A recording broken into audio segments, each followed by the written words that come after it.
บ่ได้บอกเขามาว่าสิให้มาเล่นเด้ถ้าเป็นเน้นขาดทำบัตรอยู่2 เทื่อเด้ถ้าเป็นเน้นหน่อยก็อยู่วัดสุวรรณวาส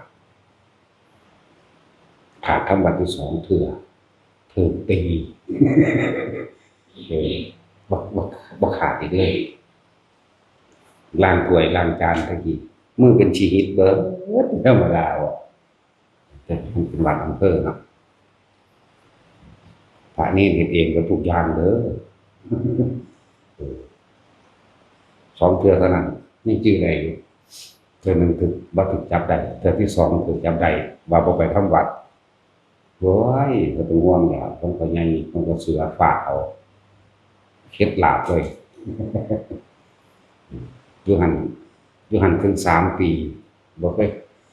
ขาดทำวัดอยู่2 เทื่อ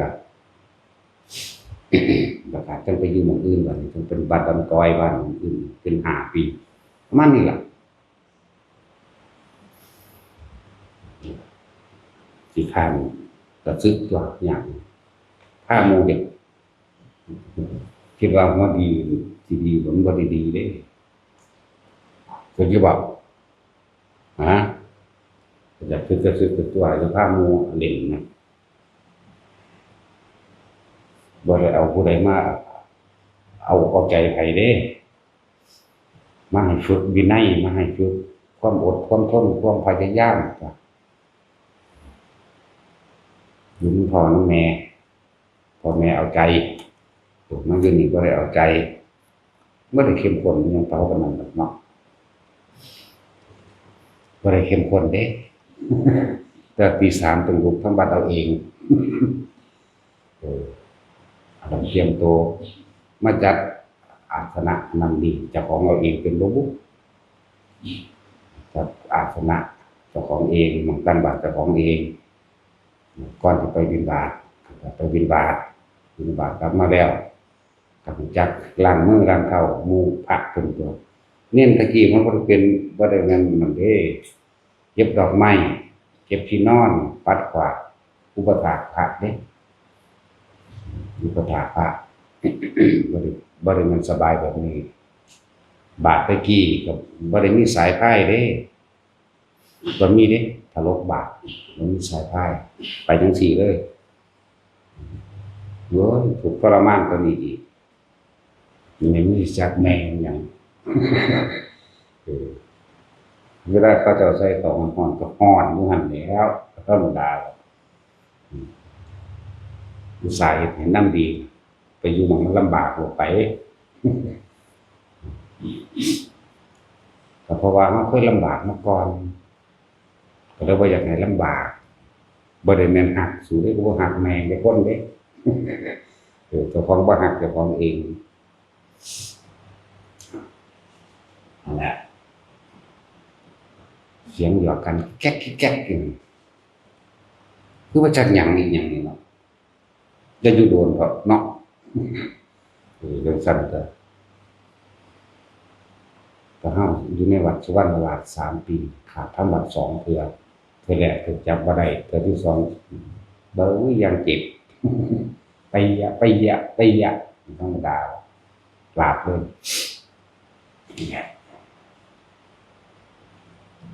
แล้วก็บ่ได้สบายแบบนี้บ่ได้เป็นแบบนี้ดอกในอยู่นั่งกินก็บ่ได้เหลือเฟือแบบนี้เด้อสั้นชื่อไว้ตอนนั้นก็ออกไปด้วยความเต็มใจด้วย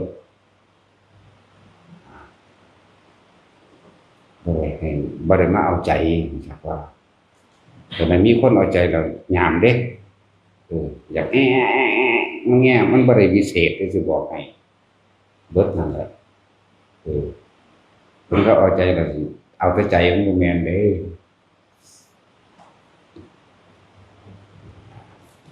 อีกก็บายสุขละนี่บวชนี่เฮามารักษาพระวินัยถ้าผู้ใดรักษาพระวินัยได้แล้วโอ้ยมันมีใช่ไปเลยครึ่งแล้วเบิดหยังก็ได้ว่าแต่เฮ็ดนำพระวินัยเบิดบรรลุอรหันต์เลยอ่านเบิ่งดีๆเด้ออ่านเบิ่งดี มันติงไปกับอะไรใจคิดกับอะไรโลภะเนี่ยใจคิดถ้าหยุดใจคิดออกได้แล้วโลภะก็บ่เกิดโทสะก็บ่เกิดโมหะก็บ่เกิดมันก็ภายวินัยตั้งอยู่ภายวินัยก็คือมรรคผลก็คือนิพพานก็ตั้งอยู่เหมือนเดิมมันสั่นแหละที่ว่าเฮาเฮ็ดไปตามภายวินัยรักษาใจตัวเดียวแค่ว่าบ่คิดนั่นนี่มันก็ค่อยๆเองหรอก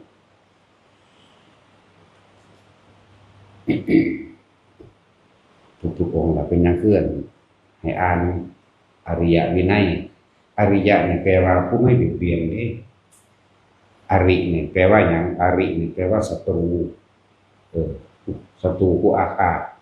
ยะมั่งคำว่ายะเนี่ยแปลว่าย่านรู้เท่าทันศัตรูผู้อาฆาตก็คือรู้เท่าทันใจของเองนั่นแหละนี่ต้องหายะคือมาจากคำว่าย่านนั่นแหละอริยะผู้ไม่เบียดเบียนผู้ไม่ประทุษร้ายอริยะมันวินัยคือขอวัดปฏิบัติของอริยะของผู้บ่เบียดเบียนเด้สั่นแค่ว่าหาเครื่องอยู่แห่งตนมันทั้งพ้นไปดอก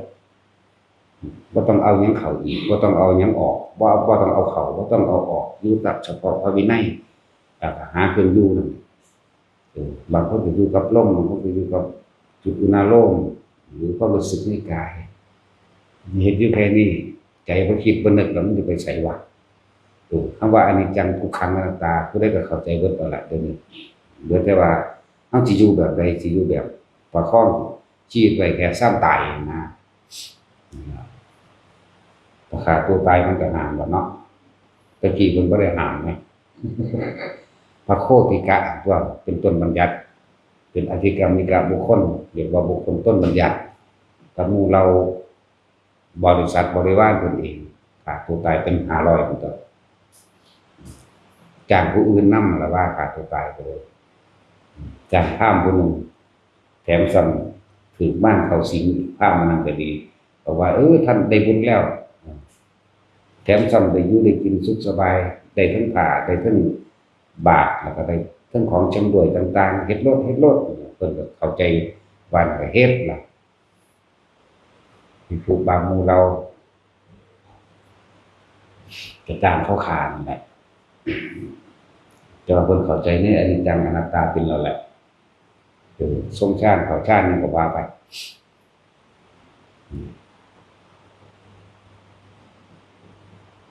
แต่แม้ว่าชีวิตที่เหลืออยู่นั่นเฮาจะต้องสร้างความดีให้กับตนใช้ชีวิตที่เหลืออยู่สร้างประโยชน์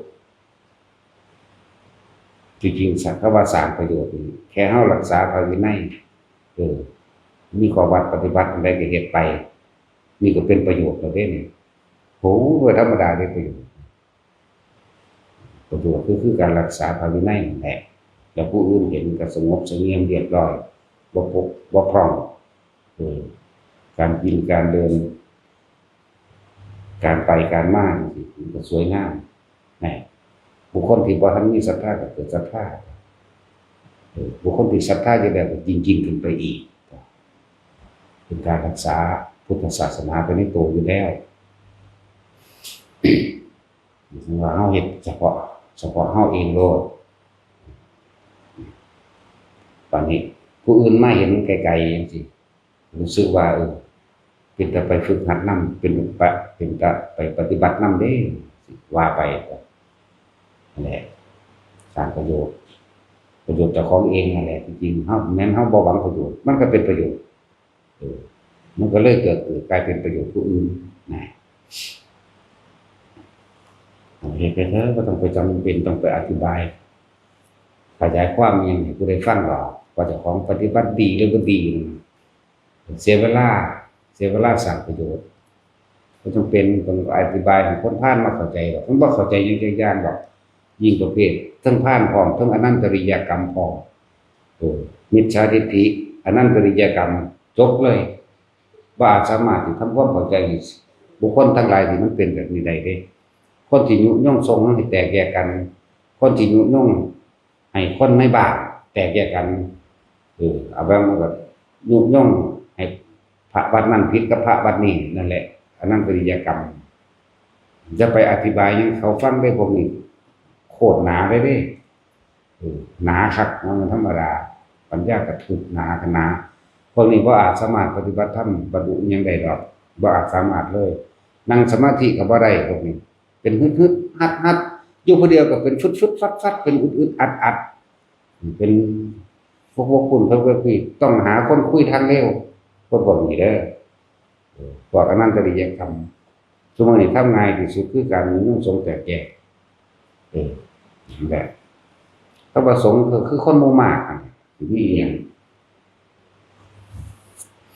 ปหาตวะอริยสงฆ์แบบนาคนหมู่มากแตกแยกกันเกิดความจะ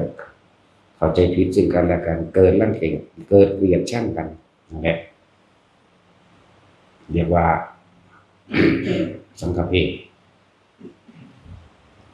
มีเด็ดขาดคนห่างมากคนนิพพานในศาสตร์นี้สิ่งที่ห่างนิพพานนั้นทำพยายามข่าวพระพุทธเจ้าข่าวพระอรหันต์ข่าวพ่อข่าวแม่แต่ก็มีน้องทรงแตกแยกหายางมันบ่หัก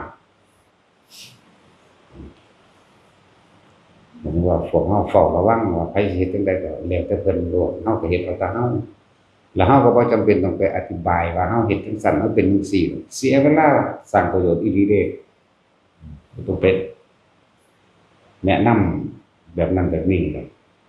คนหาเรื่องก็ย่อมหาเรื่องอยู่แล้วบ่ทันได้เรื่องนึงก็หาเรื่องนึงหาไปเรื่อยๆเด้มันจื้อความเก่าบ่ได้ดอกเขาเว้าหน้ากับเขาเว้าหลังจื้อบ่ได้เลยก็คือคนที่มีสัจจะคนมีสัจจะนี่10ปีก็เว้าอันเก่า20ปีก็เว้าอันเก่าก็คือคนบ่มีสัจจะเด้คนบ่มีสัจจะเนี่ยตัวไม่ไปหน้า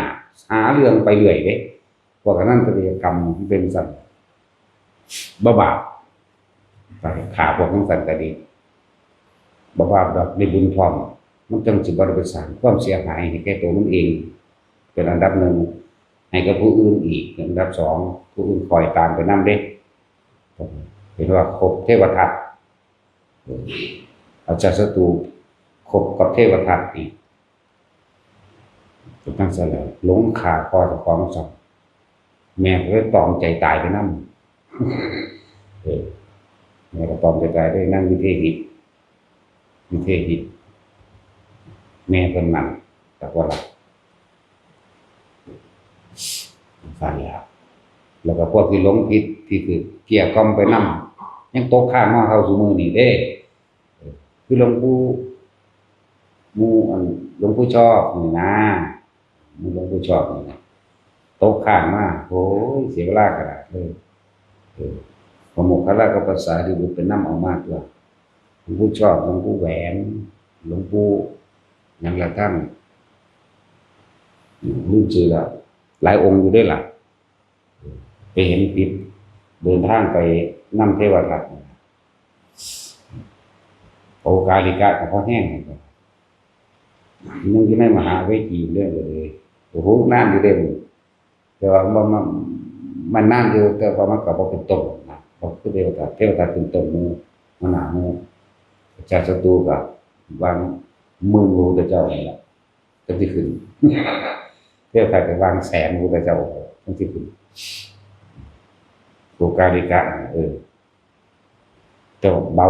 รู้มันเห็นน้ำเขา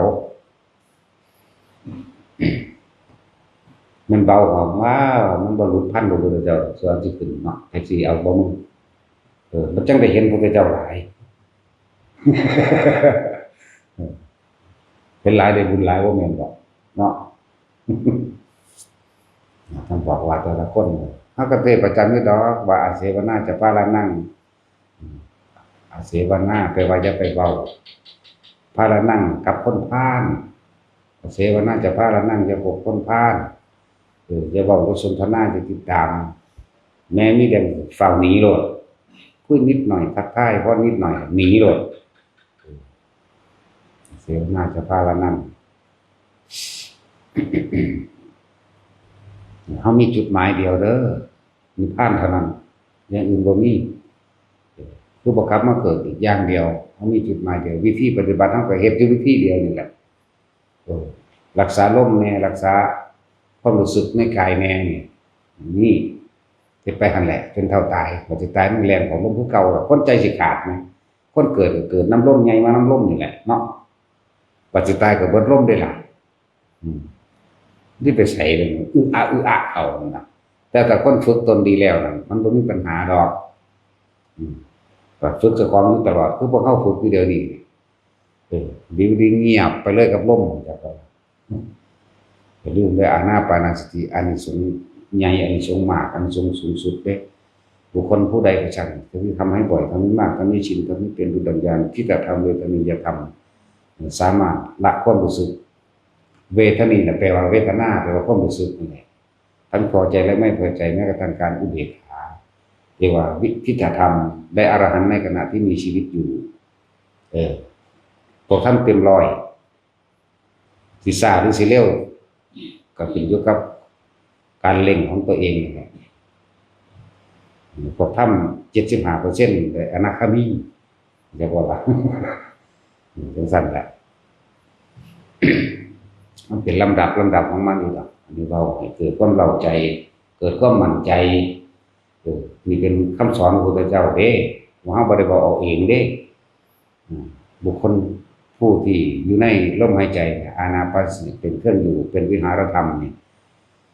ทำให้บ่อยทำให้มากทำให้ชินทำให้เป็นดุจดังญาณย่อมมีผลใหญ่มีผลมากทิฏฐธรรมเวทนิยธรรมได้อรหันตผลในขณะที่ยังมีชีวิตอยู่โดยปัจจุบันชาตินี้ถึงแม้ว่านี่คือปัจจุบันชาตินี้บาดนี้บุคคลที่ทำลดลงมาจาก 75% ได้อรหันต์ในขณะที่สิ้นชีวิตฟังดีๆเลยได้ตอนที่ยังมีชีวิตอยู่ดีๆนี่นะหนึ่งได้อรหันต์ในขณะที่สิ้นชีวิตพอดีสองอันที่สามหากยังไม่ได้อรหันตผลในขณะที่สิ้นชีวิตเขาเพิ่งเข้าสู่อนาคามีบาลับตั้งตัวอันที่สามเพิ่นอาจจะเบาๆลงมาอันบอกเรื่องน้อยๆก็พวกเขาทรงชาติจะเลิศชาติอยู่นี่เข้าสู่พรหมโลกเด้พรหมโลกมันอายุยืน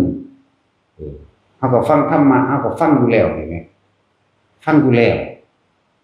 แต่ว่าเข้าใจอยู่กูเฮ็ดบ่ได้เข้าใจว่าล่ะเข้าใจอยู่กูวางเฮ็ดบ่ทันได้บัดนี้ก็เลยมีการทรงชาติจะเดินชาติทำได้มั่งทำไม่ได้มั่งแต่ว่าขณะนั้นยังมีผลมากอยู่เด้นั่นน่ะที่สุดท้ายมันยังมีดอกเครื่องสะกิดใจธรรมะเกิดเองหรือเรียกว่าธรรมมันผุดขึ้นมาหรอกท่านผุดขึ้นมาบอก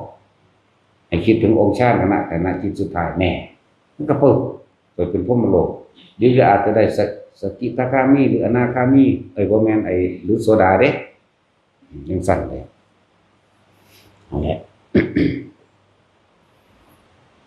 เฮายังมีสิทธิ์ที่ได้ฟังธรรมขั้นต่อไปคือว่าบางพวกกับท่านพระพุทธเจ้าองค์ใดองค์หนึ่งขึ้นมาตรัสรู้เทศเดียวบรรลุแล้วบัดนี้ผู้ใดโสดาหรือสกิทาคามีอาจจะบรรลุอรหันต์ไปเลยก็มีหรือผู้บ่ทันได้รัตนตรัยจังซี่ตกข้ามเทวดาหรือละเทวดานี่ได้รัตนตรัยบรรลุก็มีเด้แต่ขยับขั้นขึ้นไปก็มีเด้จากสมมุติว่าได้อยู่จาตุมก็ขึ้นไปดาวดึงส์ก็ขึ้นไปเลยมันก็มีเด้แต่ว่าเพิ่นบ่ค่อยเว้ามันมีน้อยอย่างว่าล่ะเพิ่นเว้าอยู่เด้แต่ว่ามันมีน้อยเว้าอยู่เทศน์อยู่เพิ่นบ่เทศน์หลายเพราะว่าประเภทนั้นมันน้อยผมว่าทุกคนมั่นใจโลดมั่นใจในตัวลมหายใจของเองบ่มีผู้ใดอยากให้ใครบังคับตัวเองต้องบังคับตัวเองครับนี่คืออานิสงส์แห่งลมหายใจเข้าออกบัดนี้คนที่ปฏิบัติจริงๆนี่ถ้ามันจับลมหายใจเข้าออกได้แล้วเป็นแล้วอาการปิติก็เกิดนะว่าล่ะเนี่ยบอกเป็นอาการเป็นความรู้สึกเป็นลำดับของมันอยู่นี่บัดนี้เฮาใส่วิธีเทคนิคพิเศษนักเล่นสมาธิจริงๆมันต้องพลิกแพลงแปลงเป็นแม่ว่าล่ะต้องพลิกแพลงแปลงเป็นเด้ เพิ่นว่าข่มปิติเอาไว้ได้เข้าสู่การบรรลุธรรมก็มีคือบ่จับปิติเอาโลดเห็นบ่ล่ะฝึกอยู่แล้วอย่าให้มันเข้าลึกบ่ให้เข้าฌานหรือบ่ให้ปิติกล้าจนเกินไปบางทีเฮาปิติกล้เด้อบางทีขนลุกเบิดตนเบิดโตเลยเด้ปล่อยทั้งขนลุกเบิดตนเบิดโตทั้งไห้ทั้งนี้น้ำตาไหลออกอันนั้นว่ามันกล้าเกินไปแต่ว่านี่บ่ได้คมไปในระหว่างปานกลางการคมในระหว่างปานกลางเวลาปิติมันเกิดมันเกิดขึ้นเลยได้บ่ได้จับลมก็ได้แต่ว่าวิธีที่จะทำให้เป็นปานกลางได้กลับมาลมปั๊บมันสิผ่อนลงมามันสิเกิดปัญญาในฌานจักว่าในฌานในสมาธิตรงนั้นเข้าใจบ่นั่นแหละเขาว่าปัญญากับมันพิจารณาดูแจ้งจริงๆตามความเป็นจริงของมันในระหว่างทำกลางนั่นแหละคือนั่งอันอีหยังล่ะลี่นี่แหละแม่พระโสนกุติกนกะนะลืมเสือนางลี่นี่นะแล้วเพิ่นบ่ได้เห็นพระพุทธเจ้าเด้เพิ่นสิไปออกลูกนี่ก็ในขณะนั้นยินเสียงเทวดาคุยกันอยู่เทิงหลังคาเสียงนี้ก็เสียงเกิดความขนลุกสยองเก่าขึ้นมาก็แต่ว่าเพิ่นคมปิติเอาไว้ได้แล้วเพิ่นก็พิจารณาตามปิติก็ยังมีอยู่ฟังดีปิติก็ยังมีอยู่ยังเป็นคนหัวลุกวืบอยู่แต่ว่ามันบ่แห้งเป็นคมไว้แล้วเพิ่นก็น้อมระวังกลางๆถ้าสิตั้งใจฟังเสียงเลยก็เสียงนั้นดับไปหายไปก็เลยมาอยู่กลางๆระวังปิติกลางๆเสียงนั้นก็เลยชัดเสียงยักษ์นั่นน่ะหิมาวตาคุยกันเห็นบ่คุยกันว่าพระพุทธเจ้าแสดงธรรมว่าแบบนี้เอาคุยกันจบแล้วเพิ่นก็บรรลุโสดาบันนั่นแหละนั่งกันจำบ่ได้หรอกนั่นแหละมีแต่จังว่าในเมื่อนั้นถ้าสิเทียบถึงว่าในพระไตรปิฎกที่บันทึกไว้นั่งอันนี้เป็นฝ่ายผู้หญิงที่บรรลุโสดาบันที่พระพุทธเจ้าแสดงธรรมมาที่แสดงธรรมจักในเมื่อนั้นแต่บ่ได้ฟังจากปากพระพุทธเจ้าฟังจากหิมาวตายักษ์กับอันสาตายคือรติยักษ์คุยกันเทวดานั่นแหละยักษ์ก็ได้คุยกันแล้วเพิ่นก็ได้บรรลุนำนี่คือผู้หญิงผู้บรรลุโสดาบันในหมู่ที่พระพุทธเจ้าแสดงธรรมจักรส่วนผู้ชายก็เป็นพระโพธิญาณนี่ให้คู่กันจังว่าคู่แต่นานๆนี่มันก็พลากออกไปอยู่ได้กับผู้อื่นแต่ว่าล่ะมันสั่นแหละเขาเจ้าก็เฮ็ดมานำกันเรื่อยๆแต่ว่ามันพลากจากกันก็อันโพธิญาณส่วนมากก็ไปเป็นฤาษีสิมากกว่าแต่ว่าก็มีคู่ไว้ตั้งเริ่มต้นแรกเริ่มต้นปรารถนาจะเป็นเลิศด้วยแบบนั้นเลิศด้วยแบบนี้นะมันหลาย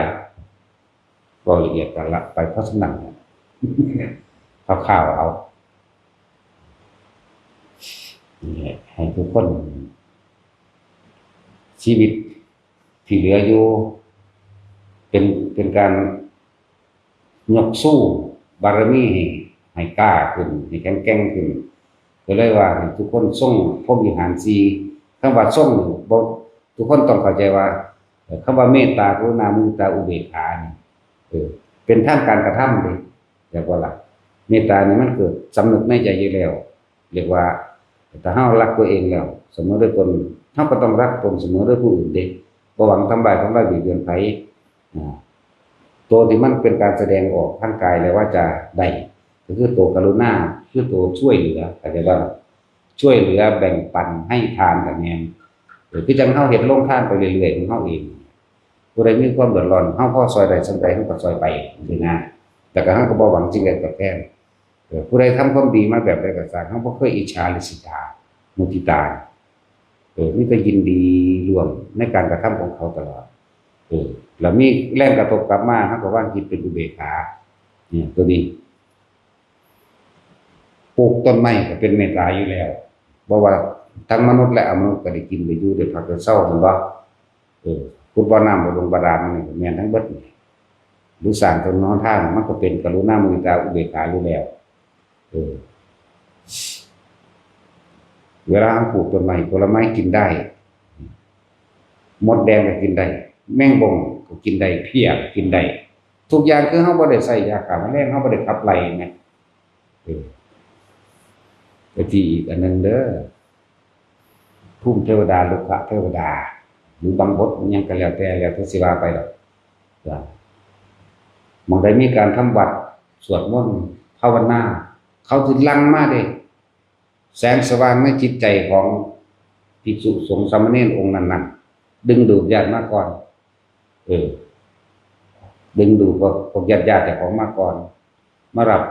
ส่วนผลบุญกุศลกรรมดีต่างๆที่เฮ็ดนั่นแหละดึงดูดเข้ามาเขาได้ส่วนบุญดึงแต่อันอื่นๆบัดนี้เขาก็ชักจูงหมู่พวกเขามานำบ่ล่ะก็ชักจูงมันก็หลายๆนั่นแหละมันก็มีสิ่งจังซี่แหละที่เป็นหยังมันบ่ได้เบิ่งยากดอกอันว่าบัดใดเจริญหรือว่าเจริญนั่นมันขึ้นอยู่กับผู้นำเด้สิเอิ้นว่าบารมีหยังโอ้บารมีเพิ่นเนาะเพิ่นก็ฝึกมารอดตายคือกันน่ะนะรอดตายเด้มันจึงได้ทำมาถ้าบ่รอดก็คือตายมันรอดตายได้มันจังมาจังซี่จากแสงสว่างของคนผู้เดียวดึงดูดผู้อื่นมาได้บ่ได้เอิ้นไผมาเด้ล่ะมันทางมามันว่าจังซี่นั่นแหละบ่ได้เอิ้นไผมามันทางมาพวกเทวดาที่มีศักดาขึ้นไปแน่อย่างเช่นสันยามาดาวดึงต่างๆเพื่อหาดุสิตถึงพรหมโลกล่ะเขาได้รับส่วนบุญจากเฮาหรือรับกระแสธรรมจากเฮาแม่นบ่เขาก็ไปสะกิดญาติๆเข้ามาญาติๆคนนี่แหละบัดญาติๆคนมาทำแล้ว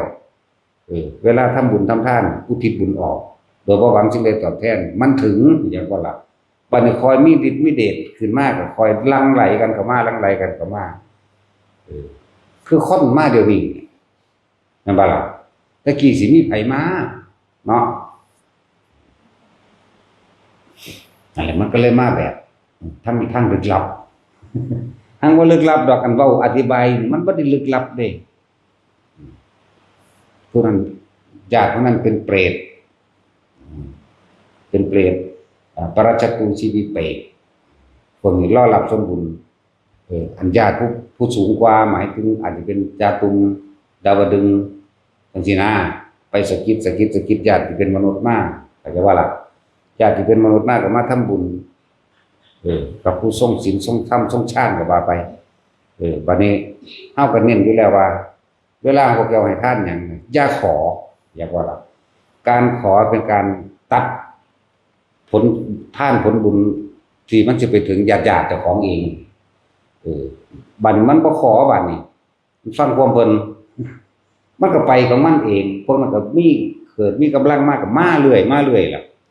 จังซั่นแหละมันก็มานำจังซี่ถึงว่าเฮาเน้นว่าเวลาพวกเจ้าให้ทานเฮ็ดหยังก็สร้างพวกเจ้าอย่าขอให้ทานโดยมาสวดมนต์ภาวนานี่ศีลมันก็มีในตัวอยู่แล้วเวลาเฮาอุทิศผลทานบุญกุศลกรรมดีข้าว่าอยู่แล้วเสมอแม่นบ่ล่ะขอผลทานบุญกุศลกรรมดีจนถึงแดนแม่นบ่ล่ะเฮาภาวนาอยู่แล้วมันก็ถึงบัดนี้ส่วนการสิได้รับหรือบ่ได้รับก็ขึ้นอยู่กับของเขาบัดนี้เฮ็ดดูเขามันก็ได้รับของมันน่ะจังซั่นเบิ่งวัดใดสิเจริญหรือบ่เจริญนั่นน่ะมันเบิ่งบ่ยากบางคนเขาวัดแม่นบ่ซั่นพอภิกษุสามเณรในหันเขาเจ้าเรียกว่าทำตามพระวินัยก็ว่าเรียกว่าปฏิบัติแล้วบุญมันเกิดก็ว่าหรือหลายๆอย่างนั่นแหละบางองค์ก็เป็นโสดาสกิทาคาก็มีเห็นบ่ล่ะเฮาซั่นแล้วจังน้อยๆเฮาทรงฌานเป็นเอาหน้าเรียกว่าทรงฌานเป็นบ่มีแนวตกข้างเด้ทรงฌานมันเป็นอุเบกขาเด้เข้าใจว่าล่ะมันบ่มีแนวตกข้างเด้หมายถึงว่าเวลาเฮาถวายของกับภิกษุผู้ทรงฌานเวลาเฮาอุทิศบุญนั่นเขามันวางจิตเป็นอุเบกขาอยู่แล้วหมู่ภิกษุสงฆ์เหล่านั้นนะว่าตลอดต้องการได้แนะนำธรรมสั่งสอนอันนี้ ว่าพวกเจ้าท่านจะหวังผลท่านจะแลกของจะไปหวังผลในท่านเรื่องนั้นทั้งสิ้นจะไปปรารถนาหยังแล้วให้พวกเจ้าตั้งใจอุทิศบุญสะพานบุญมันว่างอยู่แล้วนี่เรียกว่าล่ะมันก็เลยเป็นของบริสุทธิ์ทั้งสองฝ่ายอุบาสกกับปฏิฆาหกอุบาสกผู้ให้ทานปฏิฆาหกผู้รับทานเขาส่งชาติของเขาอยู่แล้วมันก็ไปเลยนั่นแหละเป็นแบบนั้นเฮ็ดดูเขาหมายถึงให้ท่านดูเขาจากนักก็เลยคอยเบาเขาจนถึงมาขันเปรตสันสนิทสุดท้ายไปเป็นเทวดาก็เป็นได้เลยมาเกิดเป็นมนุษย์ก็เกิดได้เลยแต่ว่าเราต้องสั่งว่าเขามาแบบนั้นจังว่าชีวิตที่เหลืออยู่พอเขาทำประโยชน์ได้สองอย่างประโยชน์มนุษย์และประโยชน์อมนุษย์อย่างว่านี้ประโยชน์มนุษย์ชักจูงชักชวนหมู่พวกคนฝูงเขามาสู่ธรรมช่วยเหลือแบ่งปันทั้งที่เป็นญาติและไม่ใช่ญาติก็ช่างนี่คือประโยชน์มนุษย์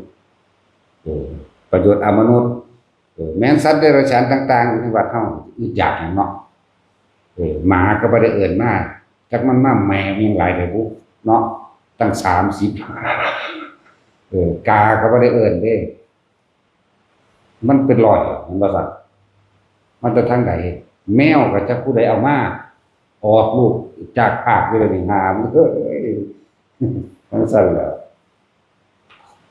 นั่นแหละคนมื้อนี้มันก็มานี่เลยประโยชน์โลกนี้แล้วก็ประโยชน์เทวโลกก็มีมันสัตว์ตัวมันบ่ได้เบิ่งยากเด้วัดใดที่มันเสื่อมมันโทรมเดินลงทั้งที่มีภิกษุนะว่าล่ะวัดเศร้าหมองเพราะว่าหยังผู้อยู่ในวัดนั้นบ่พากันฝึกหัดปฏิบัติอีหยังมันสิเอามันหยังมาเหลื่อมใสของที่มีอยู่ก็เสื่อมโทรมเศร้าหมองลงไปเพราะว่าบ่เฮ็ดตามพระวินัยคนก็บ่ค่อยเข้าสิเอาหยังไปเข้าเนาะมันบ่มีแนวดึงดูดมันบ่มีแม่เหล็กแหมใจความสว่างภายในใจนี่พวกเฮาบ่เห็นมันกระจายจ้าออกไปมันก็คนก็เข้ามาก็วันนี้ภิกษุองค์นั้นอยู่ในวัดนั้นบ่เฮ็ดอีหยังก็คือคนธรรมดาดีบ่ดีเลวกว่าอีกเนาะมันจะเอาหยังดึงดูดมาซะคนตายแถวนี้เห็นแลนมานี่เบิดน่ะอันนี้โลดปั๊บก็อย่างเสียงสวดมนต์เฮาก็มีอยู่ซุมื้อแล้วก็ภิกษุทั้งหลายสิอยู่ในนี้หรือคนก็ตามทรงฌานอยู่ตลอดเอามันเป็นแสงสว่างออกเด้ถึงว่าผู้ทรงฌานใหญ่ๆแน่หรือว่าแจ่มแจ้งแน่แล้วก็เปรียบเทียบกับเพื่อนดวงจันทร์จังซี่แหมบางนั้นก็มีอยู่กระพริบนิดๆหน่อยๆก็สั่งเหมือนดวงดาวจังว่าล่ะซั่นล่ะ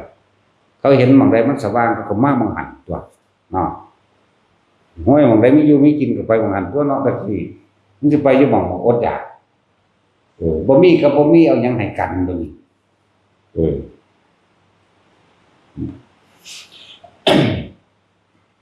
จังว่าเฮาได้ประโยชน์2อย่างนี่เนาะประโยชน์โลกนี้และประโยชน์โลกหน้าทั้งมนุษย์และอมนุษย์ประโยชน์คือประโยชน์ตนเองก็ได้รับความสงบเย็นอันประเสริฐบุญเกิดอยู่กับตัวเองตลอดบุญคือความสงบเย็นคือบอกกับวนกับไหว้เราในความแบบใดอย่างดีอย่างนี้อย่างเป็นแล้วนี่แหละบุญเป็นจังซี่บุญอันเกิดจากสมาธิภาวนาบุญอันเกิดจากการสมถะภาวนาสมาธิภาวนาทรงฌานเรื่องฌานนี้บุญอันเกิดจากสิ่งนี้บุญตัวนี้เป็นนามธรรมบุญตัวนี้ตาเฮาบ่เห็นได้แต่ว่าตาในมันเห็นอยู่แต่มันก็แพร่กระจายออกไปเองส่วนเบิดพระสงฆ์องค์เน้นเฮาอยู่นี่ต่างฝ่ายแต่มันมีแสงสว่างในตัวเองอยู่แล้วแสงน้อยแสงใหญ่แล้วแต่บ่ล่ะญาติได้มาก่อนญาติในโลกทิพย์มาก่อนเบิ่นก็จังเอาญาติในโลกมนุษย์สมมุติว่าอย่างพวกเฮาผู้มาฝึกหัดปฏิบัติเป็นผู้ทรงฌานบัดนี้ผู้อยู่ข้างบนได้รับส่วนบุญกุศลกลับไปสะกิดคนเทวดาองค์นั้นอาจสิมีแม่ใน ไม่หาศาสตร์ที่แล้วโอ้แม่กูเห็นว่าล่ะไปสะกิดให้มาทำบุญนี่เข้าใจว่าล่ะจังสั่นตัวนี่แหละคือความลึกลับทางบ่ลึกลับมันเป็นแบบนี้ที่มันมาที่แต่ละคนมานั่นน่ะมันสิมีความรู้สึกว่าอยากมาเด้ก็ญาติเจ้าของนั่นแหละอยากได้บุญก็เลยรู้สึกว่าอยากมาจากว่าล่ะประเทศธรรมดาด่าแต่คนด่าคนต้นต้องรู้เรื่องเนาะถ้าด่าหมามันบ่ได้รู้เรื่องเด้หมาเนี่ยมันบ่รู้จักว่าไผดีไผเลวเด้มันเห่าอย่างเดียวเนาะเห่าแล้วกัดจังซั่นก็ตัวกัดก็กัดตัวนั้นหนาคักแล้วตัวเห่าก็เห่าแล้วเขาฟาดก่อนใส่ก็แล่นนี่แหละบ่ได้เบิ่งยากดอก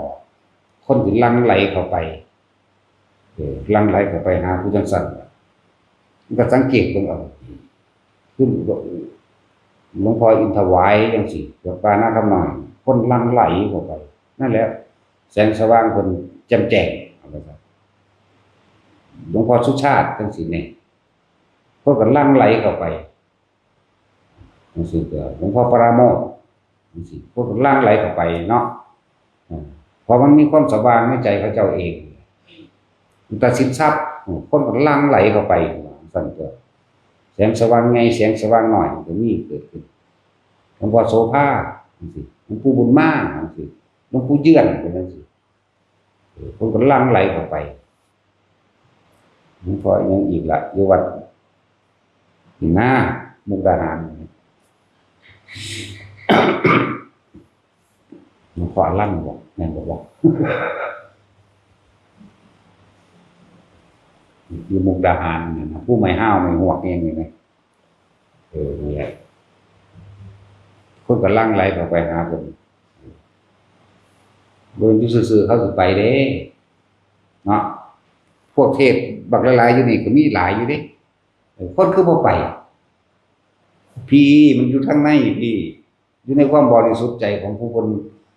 นเป็นผู้นำหมู่นี่เด้จักว่าล่ะขนาดบางพวกได้รับมรดกจากครูบาอาจารย์อุปชาตายเนาะได้รับวัดบากใหญ่วัดก็เศร้าหมองบ่มีคนเข้าบ่มีคนทำความสะอาดบ่มีคนปัดคนกวาดก็เจ้าของนั่นบ่ดีเองมันบ่ล่ะสั่นตัวสิเอาอีหยังไปดึงดูด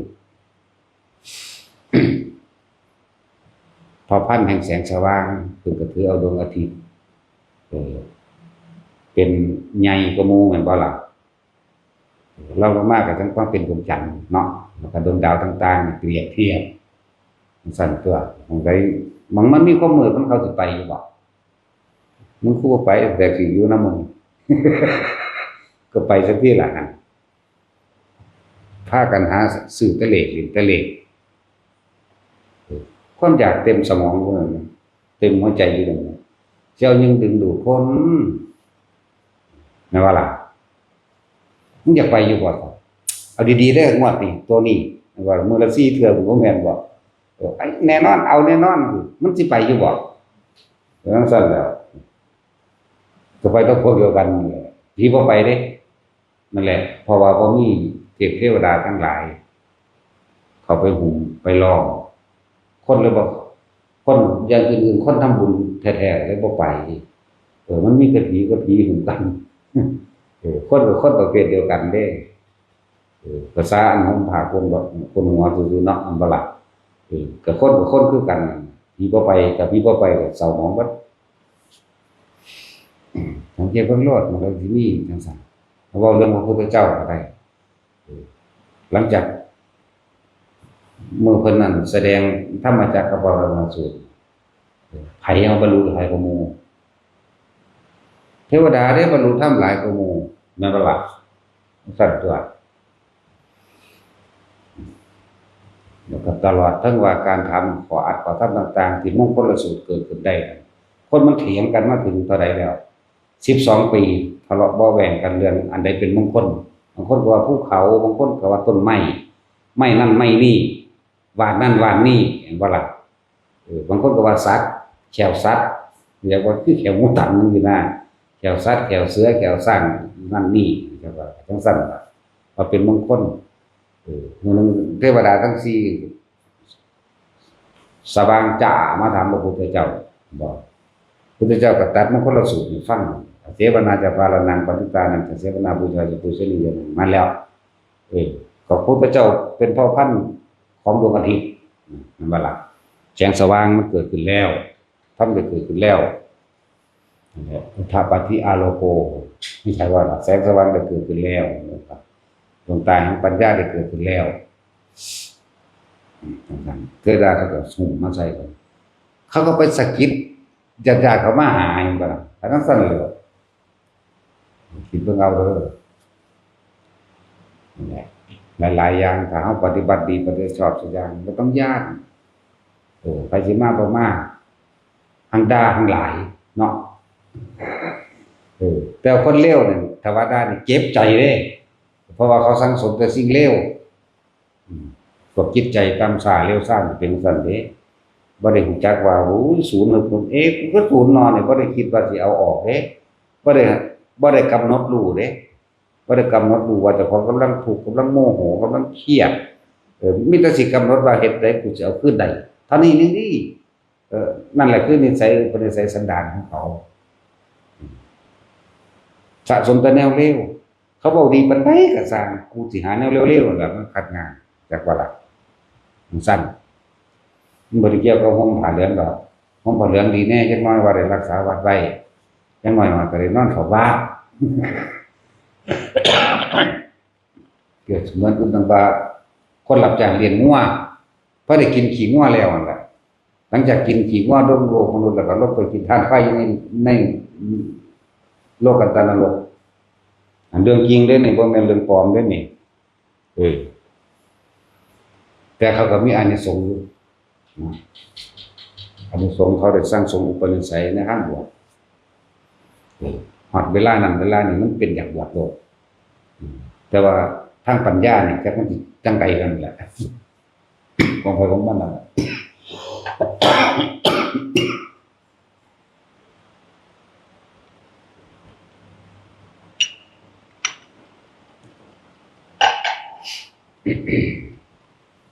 พวกเฮาสิปฏิบัติว่าพวกเฮาสิเฮ็ดให้เฮาพ้นทุกข์ผู้อื่นก็พลอยได้พ้นไปนำเด้อย่างนั้นมาก็ทุกข์ภายนอกเข้าใจบ่ล่ะคือว่าแต่ละคนอาจจะได้โสดาสกิทาคาหยังก็แล้วแต่นี่คือเฮาภายในบัดนี้ผู้คนจากภายนอกคือว่าญาติเป็นเปรตอยู่ก็ได้รับส่วนบุญส่วนกุศลที่เฮาอุทิศออกไปเขาก็ได้พ้นจากความอดอยากอดทุกข์ยากลำบากจากนรกจากเปรตจากหลายๆอย่างนั่นแหละบ่ได้ว่าแต่แค่นั้นเฮาพ่อเล่นวิทยุอาศัยแล้วญาติต่างๆก็พอได้อาศัยกินข้าวกินน้ำนำด้วยอันนี้เว้าเรื่องคนแม่นบ่ล่ะบ่จักทิศทางสิไปทางใดปัจจุบันก่อนเหมือนกันกินอยู่บางคนก็มาโดยบ่มีทางไปแม่นบ่เลยมาตั้งตัวอยู่วัดแค่เรียนดีแล้วก็ออกไปสู่ใหม่ออกไปสู่กับกองกิเลสใหม่เนาะอันนี้เว้าสู่ว่าคนผู้นี้มาอยู่วัดนี้ได้ถึงที่อยู่อาศัยดีแล้วบางที่หมู่พวกหรือญาติๆตกทุกข์ได้ยากมาอยู่นำกูก่อนไปหยังนะว่าก็พอได้กินข้าวกินน้ำผีก็คือกันก็แบบนั้นแหละโลกวิญญาณต่างๆก็แบบนั้นแหละบ่ได้ต่างกับคนเด้ว่าจังซี่แบบนี้ตอนนี้คือว่า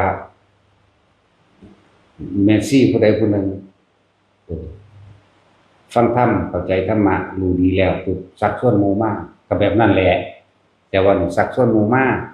บางทีหมู่ตกทุกข์ได้ยากที่นำหม่องหลายอันหลายหม่องหม่องนี้ดีเด้เป็นที่สัพพยะเด้เป็นที่สบายอันนั้นอันนี้สะดวกก็ส่วนกันมาตัวผีมันก็ส่วนแบบนั้นแหละแล้วก็ล่ะมันบ่ได้ต่างจากคนเด้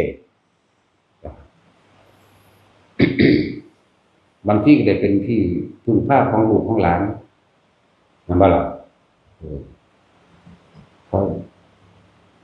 ทุกข์ยากจังซั่นจังซี่บ่มีข้าวสู้ข้าวกินจังซี่ขอแน่ อันนั้นอันนี้แน่สงเคราะห์แน่เขาก็ให้เนี่ยก็นี่แหละก็แบบนั้นแหละพ่อเข้าใจบ่เนี่ยอ่านชีวิตออกบ่นี่แม่นบ่ล่ะ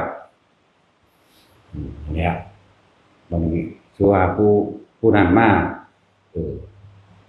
เขามาอยู่ในวัดแล้วตัวเองก็ปฏิบัติดีขยันหมั่นสวดมนต์ภาวนาสงสร้างเป็นนั่นนี่เป็นคนบ่มักตำหนิติเตียนผู้อื่นเป็นคนบ่หยังเบิ่งไปคนที่เขามาฝึกหัดปฏิบัตินำกันก็อยากอยู่ใกล้เด้เขาเย็นแม่นบ่ล่ะแล้วเขาเย็น ผู้นั้นก็ฮักผู้นี้ก็ฮักได้บัดนี้ก็เฮ็ดน้ำดีบางทีมีเรื่องเดือดร้อนอื่นๆอันเป็นลูกเต้าและหลานในภายนอกเกิดความทุกข์แล้วเขาก็ซอยได้ล่ะแม่นบ่เขาบ่อยากให้ลำบากใจบ่อยากให้ทุกข์ที่จังหมู่พวกเขานี่ล่ะผู้นั้นเป็นนั่นเป็นซอยกันเด้ก็แบบนั้นแหละโอ้เฮ็ดจังได๋ลูกตกทุกข์ได้ยากขอมาอยู่พึ่งพาอาศัยนำแน่ก็ได้อยู่เนาะกับผู้มาอยู่ก่อนปฏิบัติดีก่อนคำว่าปฏิบัตินี่บ่แม่นก็สิเพ่งเอาแต่ตัวนี้อย่างเดียวดอกนิสัยกิริยาภายนอกนำแหมเรามักเฮ็ดนำคนเราช่วยเหลือคนเราอันนั้นนี่บ่ค่อยเว้าให้ผู้ใดดอกแน่บัดนี้อยู่นำกันนานๆแล้วมันรู้จักอุปนิสัยเนาะคนเขาก็เคารพนับถือกับเราเองนะบัดนี้มีเรื่องตกทุกข์ได้ยากอาจจะเป็นญาติลูกเต้าหลานนั่นนี่มาขอความช่วยเหลือเขารู้เรื่องนำเขาก็ช่วยด้วยล่ะแม่นบ่ล่ะแล้วผู้ใดเป็นหนี้ผู้ใดเขายังใช้หนี้ให้ก็ยังมีแหมแม่นบ่ล่ะเพราะว่าหยังคนผู้นี้มันเสียสละเฮ็ดเพื่อหมู่พวกเฮ็ดเพื่อหมู่คนส่วนมากบัดนี้เขามารู้เบื้องหลังเอาคนยังเป็นหนี้อยู่คนยังเป็นนั่นนี่เขาใช้หนี้ให้เลยก็มีแหมบักเท่าไรแสนเด้ซั่นแหละคือจังคนคือแม่ยิ้มเล่าเอาหน้าตัวเองเข้าไปเอาที่ดินตรงนี้ออกมานั่นน่ะล่ะเอาที่ดินตรงนี้แต่ของเป็นหนี้แท้เด้บัดนี้600,000กว่าเด้เนาะบัดนี้คนพวกเขามีกำลังอยู่แล้วมีรวยอยู่แล้วเขามารู้จักเอาคนผู้นี้คือกล้าเสียสละเพื่อผู้อื่นแท้กูมีเท่าใดมี10 ล้าน20 ล้านซ้ำนี่กูขอส่วนบุญนำเขาบ่ได้พรใช้หนี้ให้เลยจังซี่แหละก็จังซี่แหละว่าปฏิบัติดีปฏิบัติชอบทั้งภายนอกและภายในภายในคือกว้างขวางจิตใจเอื้อเฟื้อ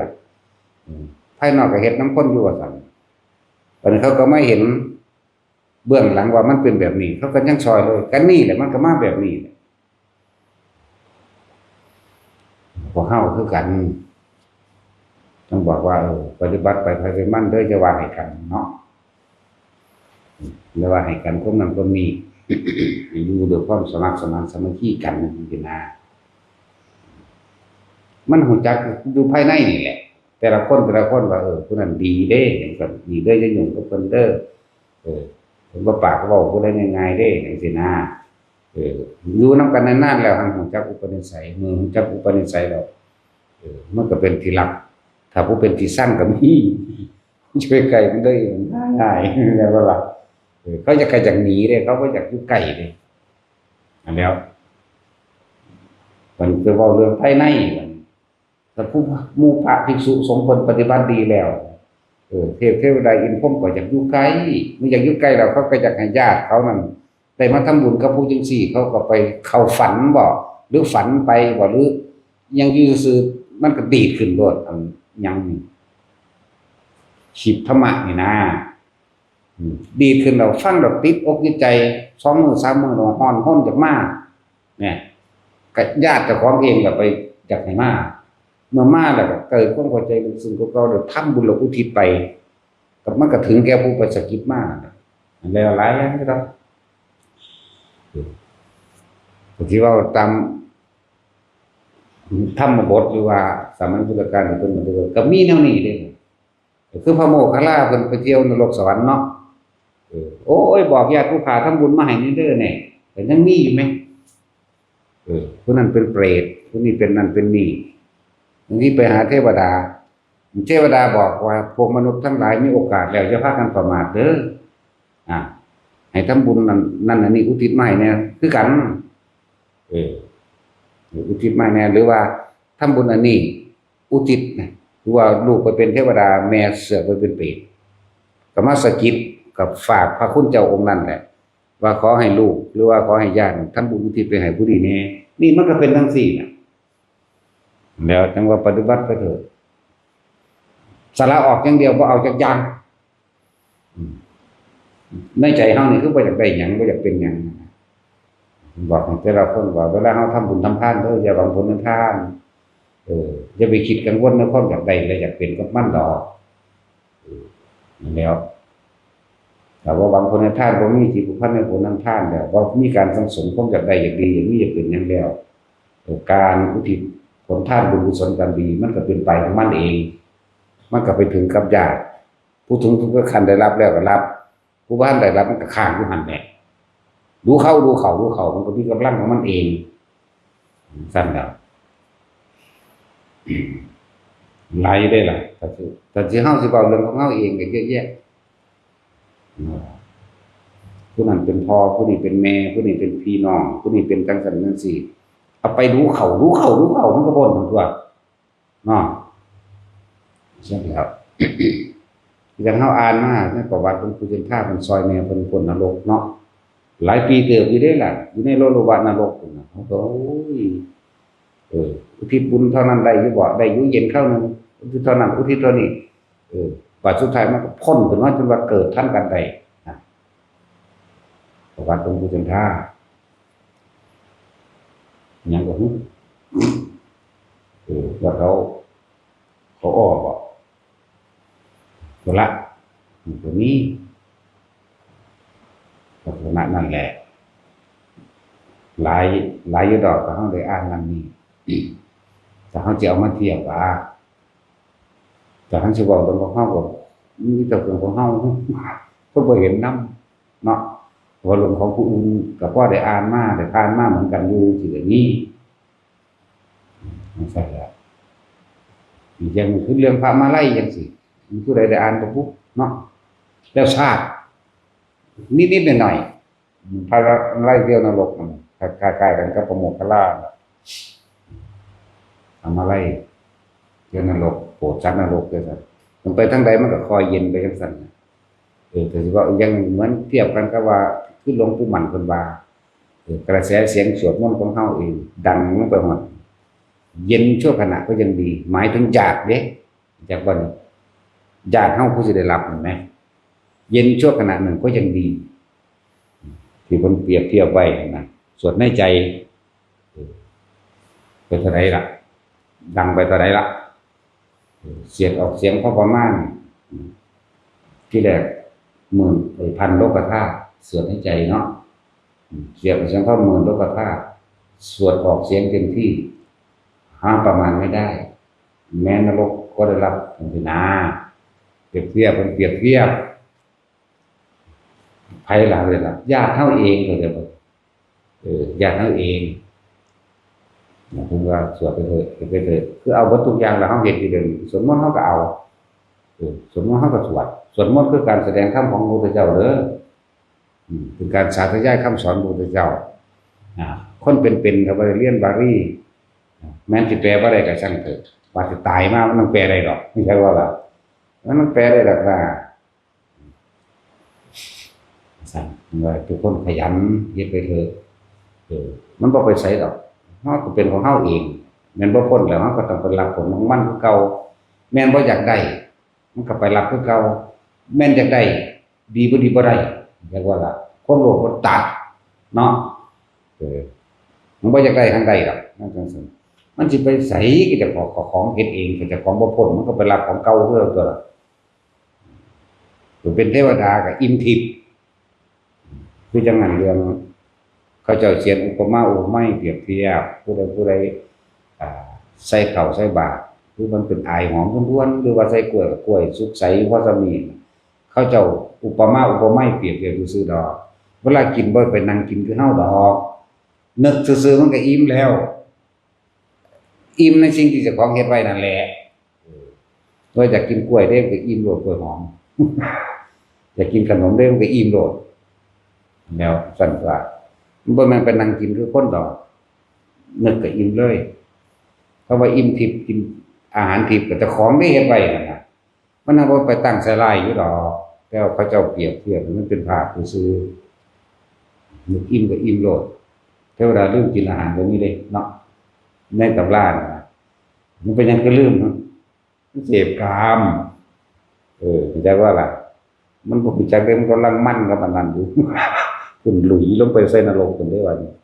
มันจะหลุยลงไปพุ่นเด้ ลืมก็มีการจุติมีตั้งหลายรูปแบบการเคลื่อนที่ออกจากที่เดิมตกใจกับเกิดเป็นมนุษย์แล้วก็มีว่านะครับที่พาเหตุเอาเบิดทุกอย่างการสร้างถนนหนทาง ก็เพื่อความสะดวกสบายหวังผลในถ้ำกุปนิพพานเหมือนเดิมแต่การสิปลูกต้นไม้ให้ท่านเป็นการเสียสละความเห็นแก่ตัวปัจจุบันปลูกต้นไม้แล้วก็สัตว์ก็ได้กินคนก็ได้กินทั้งมนุษย์และอมนุษย์ต้นไม้บางต้นที่มันมีแก่นมีอย่างพวกที่เป็นสัมภเวสีหรือเปรตหรือนั่นน่ะเปลี่ยนภูมิเป็นลูกะเทวดาอยู่ต้นไม้เลยเด้อยากว่าล่ะนี่มันประโยชน์มากมายที่พาเฮ็ดกินนี่การให้ทานน้ำมื้อนี้ทั้งมนุษย์และอมนุษย์นั่นแหละได้ทั้งหมดพวกเขาก็ได้กินได้อาบพวกสัตว์ทั้งหลายพวกมดพวกแมงพวกอีหยังต่างๆพวกเสียนดินพวกไส้เดือนพวกนั้นพวกหลายๆอย่างให้เฮ้ยมันได้กินเบิดจักว่านกจักว่าหนูจักว่ากาจักว่าสัตว์ต่างๆที่เป็นหมามันนี่ก็ได้กินมันสั่นตัวเฮ็ดไปต้นไม้คือหัวใจของโลกเลยต้นไม้คือลมหายใจของโลกก็ว่าอันนี้ส่งประมาณบ่ได้เด้อทุกคนว่าถามตัวเองแล้วว่าแต่ละคนเคยปลูกต้นไม้โดยบ่หวังสิ่งใดตอบแทนบ่ท่านก็บ่ให้หวังสิ่งใดตอบแทนปลูกต้นไม้ก็บ่หวังสิ่งใดตอบแทนพวกเฮาปลูกอยู่เฮือนเฮาเป็นจังได๋ฮู้หวังอยู่ว่าซั่นเนาะปลูกบ่ฮู้ก็หวังเห็นแต่คนรักแล้วก็คิดอยู่ซั่นล่ะหน่วยสิงามจังซั่นหน่วยสิใหญ่จังซี่พันนั่นพันนี่เนาะถ้าเพี้ยขึ้นมาหานี่มันสีดโลดแน่ยาฆ่าแมลงฆ่าซั่นล่ะแต่ว่าปลูกม่วงดีบ่ดีทั้งคนบ่ปลูกดอกพอดีพ่อแม่ปันมูลให้มันมีต้นม่วงโหฮอดพี่น้องเจ้าของเอาไปขายเนาะนั่นแหละบ่รู้ชีวิตมันเอาชีวิตฝากไว้นะมันมะม่วงกระดันนะมะม่วงกระดันมาเคียงรอมันสั่นแหละหลายอย่างถ้าพอมาได้ยินได้ฟังธรรมอันนี้เนาะโอ้ยพวกเจ้าสิเป็นตกอยู่ไสพวกเจ้าคงจักอยู่ดอกตัดสินนี่ก็ขุดมาจากใต้ขุมนรกเลยจากว่านรกมันมี8แต่ว่าตัดสินอยู่16คิดว่าตายแล้วสิไปไสนี่บ่ได้รู้เรื่องหยังแม่นเบิดละมื้อนี้ขุดมาจากขุมนรกเบิดนั่นแหละผมเข้าใจว่าไปทำบุญไปตะวันพระเอาบ่แม่นไปทำบุญไปเว้าพื้นกันเป็นตั้งปิ่นโตไว้แล้วปุ๊บหรือว่าบางสุว่าพอไปทำวันศีลวันพระตะกี้เนาะบ้านๆนี่เนาะตั้งบาตรเลี้ยงไว้เด้แม่นบ่ล่ะเอาข้าวใส่ปักๆๆๆทั้งคุยกันไปนำสวงทางอยู่แม่นว่าล่ะบ่พื้นกันเว้าเดี๋ยวก็เว้าอวดผัวบางทีก็เว้าพื้นผัวเนาะอวดลูกอวดเมียไปก็ดีสวงทางใส่กันไม่ว่าไปทำบุญหรอกมันบ่เป็นบุญบุญคือความสงบภายในใจของคุณนี่แหละจังว่าผู้ใดมาหม้องนี้ให้เบิ่งตัวอย่างเด้ให้เบิ่งผู้อยู่ก่อนเป็นตัวอย่างเด้บ่แม่นโรคๆเบกๆอย่างย่างโอยหุ่นเบ้พี่คือคุยกันอุ้มอิ่มนี่เมื่อนั้นอาดุลกับอันเตาโหบอกถูกให้ขนาดมาโดนเราได้นั่นอุ้ยยังบ่มีสมองอยู่เนาะคุยกันอุ้มอิ่มอยู่ว้ายคุยหาแมวยังโดดเด้จังซั่นแล้วเดี๋ยวนี้เฮานั่นน่ะคือจังหันเฮาตอนถวายพระเขาจังหันมันเนาะพวกบ่มีหน้าที่หยังเบิ่งลมหายใจเจ้าของพวกนั่งเบิ่งลมหายใจเจ้าของนั่นแหละจับจุดอุณหภูมิทรงชาติเจ้าของเองอยู่หั่น พวกมีหน้าที่ถวายถาดพระเขาอาหารก็เฮ็ดไปพวกมีการส่งก็ส่งไปพวกรับก็รับไปบ่แม่นมาคุยกันอิ่มๆเด้โทรศัพท์ก็บ่ให้เปิดอีกนะครับเพราะว่าอยากให้มันเข้าใจอยากให้มันเป็นมันต้องเป็นบุญแท้ๆอันที่เฮาเห็นอันทั่วไปนั่นน่ะไปเว้าพื้นกันอยู่ในวัดนั่นแหละพวกกันแม่ครัวจะถาดว่าเขาก็สิร้อยเอาแน่ก็มีอยู่ให้หั่นแหละเนาะทั้งที่ก็จมมาเงินถาดนั่นแหละอันนี้จักเอามาหยังนี่จังซี่ก็เอามาทิ่มว่าเด้เนาะจังซี่ก็มีแล้วก็เว้าพื้นกันสิมีหยังเด้ถ้าว่าจัดดอกไม้ไหว้พระซั่นแต่ผู้ใดผู้หนึ่งจัดก็บ่แล้วต้องกูนั่นซั่นแล้วสิเป็นอยู่บ่ล่ะนั่นแหละบอกให้ได้รู้ได้เลยว่าเจ้าอาวาสวัดนั้นน่ะมันบ่ได้อบรมสั่งสอนอุบาสกอุบาสิกาผู้เข้าไปฝึกหัดปฏิบัตินำแม่นบ่เอาหัวหน้าเป็นจังไดลูกน้องก็เป็นคือกันนั่นแหละอุปนิสัยนั่นใดก็ได้นั่นแหละมันคบกับใครย่อมเป็นเหมือนดุจดังบุคคลผู้เป็นเช่นนั้นแหละดีเด้แม่นบ่ล่ะอยู่นี่ถ้าบ่ได้นิสัยเฮาก็ไล่หนีโลดเด้เวลาทำหยังก็สร้างก็ทำจริงๆเวลาคือให้อันใดมันฮู้ว่าอันใดควรอันใดบ่ควรเด้แต่คนที่มาทางอื่นเฮาให้โอกาสเทื่อนึง2เทื่อแต่ก็ฉลาดนี่ล่ะเบิ่งเขาคือเงียบแท้ๆเนาะถ้าผู้อันมาก็สังเกตเบิ่งผู้เขาอยู่ก่อนตัวบ่แม่นลูกย่างพุ่นลูกย่างพี่คือบักอันนั้นเป็นว่าไป2เทื่อกลางคืนมาก็จักปุ๊บปิ๊กๆไปพุ่นกลางเช้ามาก็ฟึดๆฟัดๆไล่พุ่นตัวซั่นแหล้วคือ2เทื่อแต่ที่3คือให้ไปบ่เบิ่งหมู่บ่บ่ตกบ่เบิ่งบ่เขาคือตุ้มหุบยิบๆอยู่ของไผของมันแท้เนาะซั่นแหละผู้มีถวายจังหันจังหยังก็เฮ็ดไปผู้ทรงเอาล้อมาไว้ก็เอาผู้ขนขึ้นขั้วก็ขนขึ้นไปก็อันนี้ก็ย่างโบโหเวอยู่ผู้เดียวผู้คุยก็คุยบ่ได้เด้ให้โอกาสด้วยคุยทั้งจะบอกว่าค่อยเลยเนาะสั่นเลยนั่นแหละเบิ่งพวกเขาเจ้าอยู่ก่อนนั่นแหละวัดใดก็สร้างคุยกันถึงกันดีบ่ดีเจ้าอาวาสส่วนหมู่คุยบ่พื้นคนซ้ำเนาะเอามันเท่านั้นเอามันเท่านี้ไปเลยเด้อันนั้นแหละมันบ่งบอกถึงว่าผู้นำมันเองบ่มีศีลบ่มีธรรมผู้นำบ่มีศีลผู้นำบ่มีธรรมเด้นั่นน่ะเพราะฉะนั้นก็เจริญคนเข้าเป็นร้อยเป็นพันคือเฮาตัวเนาะประมาณโอ้ยวิตผีกับผีอยู่ร่วมกันจังซั่นแหละมันสิเอาอีหยังไปเนาะจังว่าเว้าความต่างๆให้ฟังว่าที่มาเป็นหยังวัดว่าอารามเขาเจ้าคือเจริญคือรุ่งเรืองคนก็หลายคนก็หลายแล้วคนหลายๆเนี่ยเขาเจ้าคืออยู่นำกันได้เห็นบ่เพราะเขาเจ้าเฮ็ดสิ่งเดียวกันก็ขึ้นอยู่กับผู้เป็นหัวหน้าแนะนำให้เบิ่งเด้อเบิ่งผู้รุ่นพี่เขามาก่อนเฮ็ดจังไดบ่แม่นมาสิเวกๆว่ารู้เฉพาะตนเองอุปนิสัยเก่าอันในบ้านจะเอามาฝึกมาละหยังละความเห็นแก่โตนั่นแหละสิเป็นละหยังนั่นแล้วจังซี่แหละจังว่าพวกมาทีหลังก็เบิ่งผู้เขาอยู่ก่อนบ่แม่นสัตว์มาแต่อันเก่าเจ้าของเนาะที่อุปนิสัยเก่าๆที่เคยเฮ็ดมาถ้าเฮาด่าก็ถ้าว่าเครียดที่จริงมันบ่ได้ด่าเด้เนาะถ้าวันตีคือตีโดยเมตตาน่ะคือพ่อแม่ตีลูกเขาบ่ได้สั่งเลยเขาตีนั่นแม่นบ่ล่ะใครตัวบ่ขาดโดยกรุณาตีโดยเมตตาขาดโดยกรุณาเด้ลักษณะนั่นแหละผู้ใดมาทีหลังสิให้เบิ่งผู้เขาเจ้าอยู่ก่อนเด้อเบิ่งสังเกตซะก่อนบ่แม่นมาแต่ว่าเว้งๆว่างๆมาโหลดมาหยอกกัน คิดอยากรับโทรศัพท์คิดจะโทรศัพท์คิดจะเว้ามันก็เว้าจังซี่จะมาหาเฮ็ดบ่ซั่นก็บ่ต้องมายากหยังวะเนาะนั่นแหละครับบ่ต้องมาถ้ามาลักษณะนั้นถ้าผู้ใดที่ว่าเจ้าของรู้ดีแล้วบรรลุแล้วอย่ามาเด้เพราะว่าเฮาบ่รู้หยัง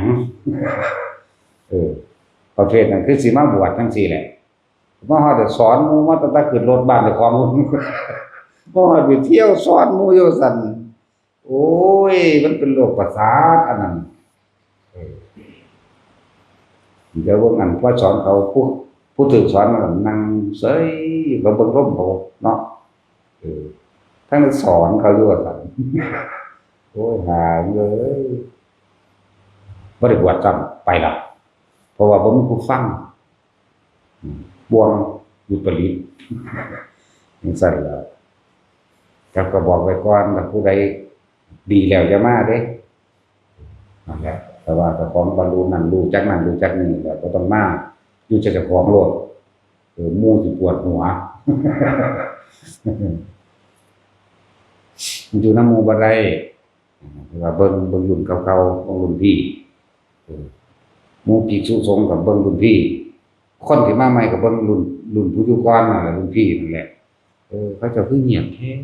บอกตะกูนี่บ่อนก็สิบ่คิดหรอกเนาะถ้าหลวงพ่อได้วาดใส่นั่นแรงบ่เพิ่นฮักก็ได้จังบอกเนาะถ้าเพิ่นสั่นให้ขาเลยเด้นั่นแหละสิไล่หนีเลยเด้นั่นแหละขาไล่หนีเลยเพราะมันขาบาดข้อรอไล่หนีนี่เจ้าบ่มีโอกาสได้มาฟังแบบนี้หรือเจ้าไปหาหม่องอื่นโลดก็ได้แล้วแต่ที่หม่องนี้มันบ่ดีแล้วล่ะไปหม่องอื่นความหมายเอาหลายอย่างคนบ่ได้เลยเข้าใจตัวเองคือพวกรู้หลายๆเนี่ยรู้แต่ผู้อื่นเนาะอังบ่รู้เจ้าของเด้เอาแต่ความรู้จำนั่นแหละมาบอกฟังแต่มันอยากทำมากก็คือกันผู้ใดบอกเก่งเขาปล่อยให้เว้าเด้